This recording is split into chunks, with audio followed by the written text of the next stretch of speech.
Hi hello welcome to the Rohit vlogs. ఈరోజు మన దేశం అంతా స్వాతంత్ర దినోత్సవం జరుపుకుంటుంది. ప్రతి ఏటా ఆగస్టు 15 రాగానే మనం జెండా ఎగరవేస్తాం, మిఠాయిలు పంచుకుంటాము, దేశభక్తి పాటలు వింటాము.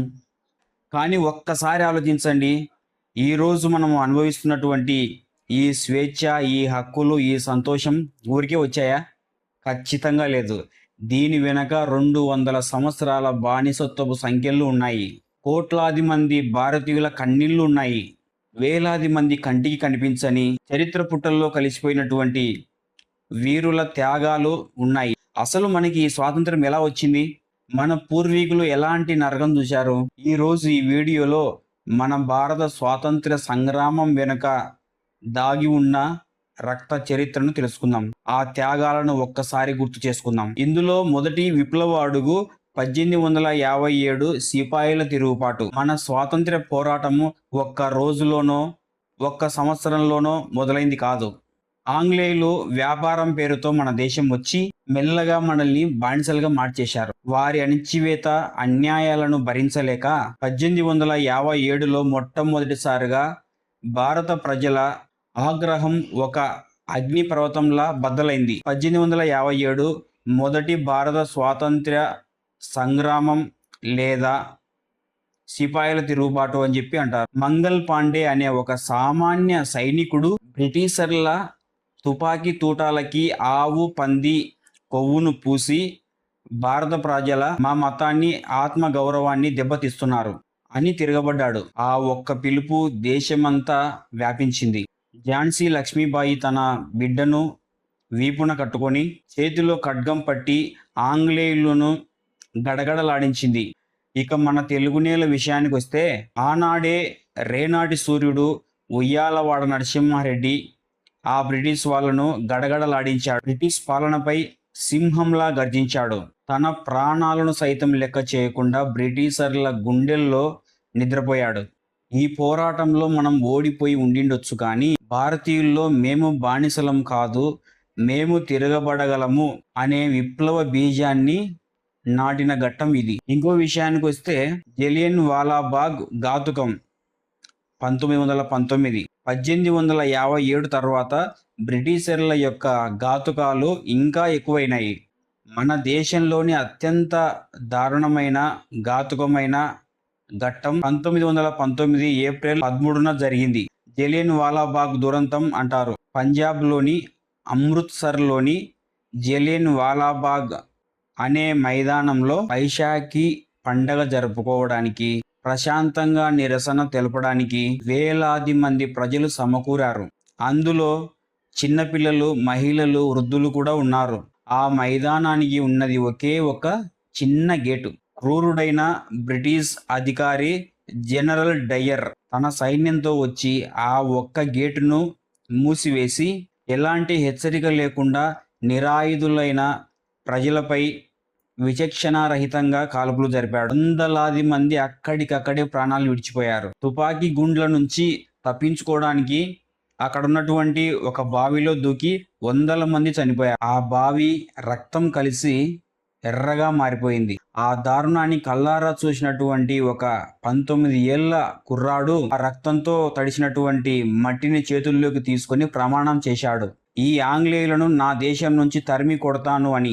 ఆ కుర్రాడే మన భగత్ సింగ్.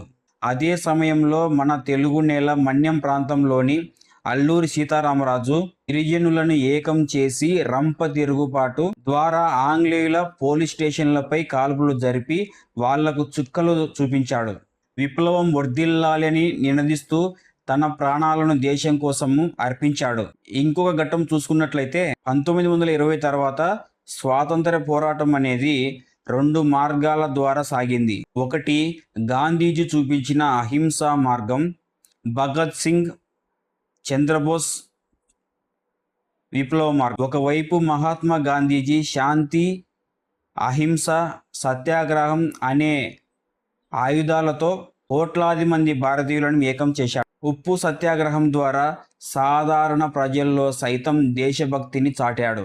బ్రిటిష్ వస్తువులను బహిష్కరించి మన స్వదేశీ వస్తువులను వాడాలని చెప్పేసి పిలుపునిచ్చాడు. మరొక వైపు శాంతియుతంగా ప్రయత్నిస్తే స్వాతంత్ర్యం రాదు, లాక్కుంటూనే వస్తుంది అని నమ్మిన వీరులు ఉన్నారు. 23 ఏళ్ల చిన్న వయసులోనే ఉరికొయ్యలను ముద్దాడిన భగత్ సింగ్, రాజ్గురు, సుఖ్దేవ్ల త్యాగం దేశంలో ప్రతి ఒక్కరి రక్తాన్ని మరగబెట్టింది. ఇక నేతాజీ సుభాష్ చంద్రబోస్ గురించి చెప్పాలంటే, మీరు నాకు రక్తాన్ని ఇవ్వండి, నేను మీకు స్వాతంత్ర్యాన్ని తీసుకొని వస్తానని చెప్పి పిలుపునిచ్చారు. విదేశాల్లో ఆజాదీ హింద్ ఫౌజ్ అనే సొంత సైన్యాన్ని తయారు చేసి ఆంగ్లేయులపై సాయుధ పోరాటం చేశాడు. గాంధీజీ మార్గం శాంతితో కూడుకున్నటువంటిదైతే నేతాజీ మార్గం వీరత్వంతో కూడుకున్నది. మార్గాలు వేరైనా వారి లక్ష్యం ఒకటే, భారతదేశ విముక్తి. అర్ధరాత్రి దక్కిన స్వాతంత్ర్యం. 1947లో క్విట్ ఇండియా అనే ఉద్యమాన్ని ప్రారంభించి డూ ఆర్ డై అని పిలుపునిచ్చారు. వీధుల్లోకి ప్రజలు వచ్చేశారు. భారతీయులను అణిచివేయడం తమ వల్ల కాదని, ఇక్కడ ఎంతో కాలం పాలించలేమనే విషయం వారికి అర్థమైంది. అనేక పోరాటాలు, వేలాది మంది త్యాగవీరుల, వేలాది మంది అమరవీరుల ప్రాణ త్యాగాల ఫలితంగా 1947 ఆగస్టు 14 అర్ధరాత్రి వారి యూనియన్ జాక్ జెండా కిందికి దిగిపోయింది.